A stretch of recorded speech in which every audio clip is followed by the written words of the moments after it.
سید احمد آپ کا نام، اور لقب عمدۃ العلماء، زبدۃ الاصفیاء، اور سری کوٹی آپ اس لیے کہلاتے ہیں کہ سری کوٹ کے علاقے سے آپ کو نسبت ہے۔ اور بیعت و خلافت کی اگر بات کی جائے تو آپ غوث زماں خواجہ عبد الرحمن چوہروی، جو کہ بانی ہیں دارالعلوم رحمانیہ اور مصنف ہیں مجموعہ صلاۃ الرسول اس کتاب کے، کہ آپ کے دست حق پرست پر آپ نے سلسلہ عالیہ قادریہ میں بیعت کی، اور کچھ عرصے بعد ہی آپ کو خلافت و اجازت سے بھی نواز دیا گیا۔ پھر آپ کی سیرت کی اگر بات کی جائے تو اللہ اکبر، بہت بڑے عالم دین، بڑے متقی و پرہیزگار، آپ صوفی تھے، اتنا علم تھا، اتنا فضل تھا اللہ اس کے رسول کا آپ کے اوپر، اور ماشاءاللہ آپ کی اپنے شیخ سے محبت بھی بڑی والہانہ تھی۔ آپ اکثر ان کا ذکر کیا کرتے تھے اور بڑی محبت سے آپ ذکر کیا کرتے تھے، اور ظاہر بات ہے کہ جہاں آپ نے مختلف اسفار کیے، آپ نے مختلف ممالک کے جہاں سفر کیے، افریقہ میں بھی ماشاءاللہ آپ نے کیپ ٹاؤن، زنجبار، ممباسا، اور عرصہ دراز تک آپ نے ان علاقوں میں تبلیغ دین کی۔ پھر اس کے بعد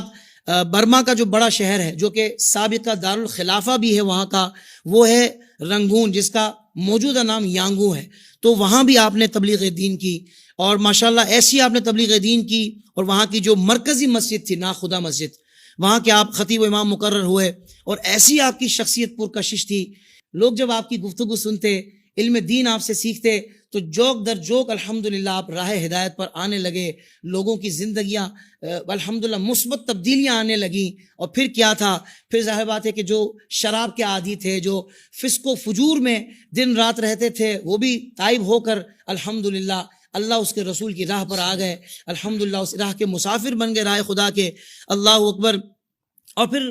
خواہش بھی کی وہاں کے لوگوں نے کہ آپ کے مرشد کریم، جن کا آپ اتنی محبت سے ذکر کرتے ہیں، خواجہ چوہروی کو دعوت دیں، آپ ان کو مدعو کریں یہاں پر، تاکہ ہم بھی ان سے فیض حاصل کریں۔ پھر ایک سلسلہ ہے پورا، وہ بھی انشاءاللہ شاہ صاحب بیان فرمائیں گے۔ ناظرین کرام، پھر اس کے بعد جو آپ نے جامعہ کی بنیاد رکھی، دیکھیں یہاں سے ذرا غور کیجئے گا۔ آپ کہتے ہیں نا یہ اللہ والے، بھائی کام تو یہ ہے کہ جو بندہ علم دین سکھائے، بھائی کوئی اللہ والے ایسے میں تو سنا ہی نہیں زندگی میں کہ جن کا علم دین سے گہرا تعلق نہ ہو۔ ان کا کام شروع ہی علم دین سے ہوتا ہے، قرآن و حدیث کی تعلیمات سے ہوتا ہے۔ آپ یہ دیکھیں کہ آپ نے 1925 میں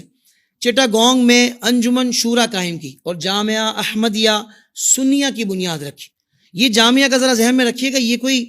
عام سا جامعہ نہیں ہے، ویسے بھی جامعہ عام سا نہیں ہوتا، مگر انتظامات اور پڑھائی کے لیول کی بات بھی کی جائے تو بہت اعلیٰ درجے کی یونیورسٹی کا آپ کا لیول تھا پڑھائی کا، اور یہاں سے پوری دنیا میں الحمدللہ لوگوں نے اکتساب فیض کیا۔ ناظرین کرام، اور یہ بہت ہی خوبصورت الحمدللہ رہائشی اور ظاہر بات ہے ایسی عمارت تھی کہ جہاں طلباء علم دین انہوں نے رہائش بھی اختیار کی اور وہاں علم دین بھی حاصل کرتے تھے، اور علوم دینیہ کی تعلیم خاص طور پر یہاں پر دی جاتی تھی۔ ناظرین کرام، جہاں پاکستان میں آپ کے چاہنے والے بہت سارے ہیں، ظاہر بات ہے کہ آپ کا مزار پاک بھی پاکستان میں ہی ہے، ہری پور کے قریب میں، مگر آپ کے چاہنے والے پوری دنیا میں، بالخصوص اگر بات کی جائے بنگلہ دیش کی، اللہ اکبر، بنگلہ دیش میں تو ایسی آپ سے والہانہ محبت وہاں کے عاشقان مصطفیٰ صلی اللہ علیہ وسلم کرتے ہیں کہ کیوں، اس لیے ایک ہی وجہ ایک ہی ہے کہ انہوں نے حضور کی شان و عظمت ان کے دلوں میں روشن کر دی، حضور کی شان و عظمت کے ایسے چرچے کیے اس اللہ کے ولی نے کہ الحمدللہ لوگوں کے سینے حضور کی محبت سے جب سرشار ہوئے، تو ظاہر بات ہے کہ جب ایمان کی اور حضور کی محبت کی دولت جسے مل جائے تو وہ تو اس اللہ کے ولی سے اور عالم دین سے اور اس بزرگ سے محبت کرے گا ہی، اور ایسی محبت کرے گا کہ پھر وہ محبت بھی یقیناً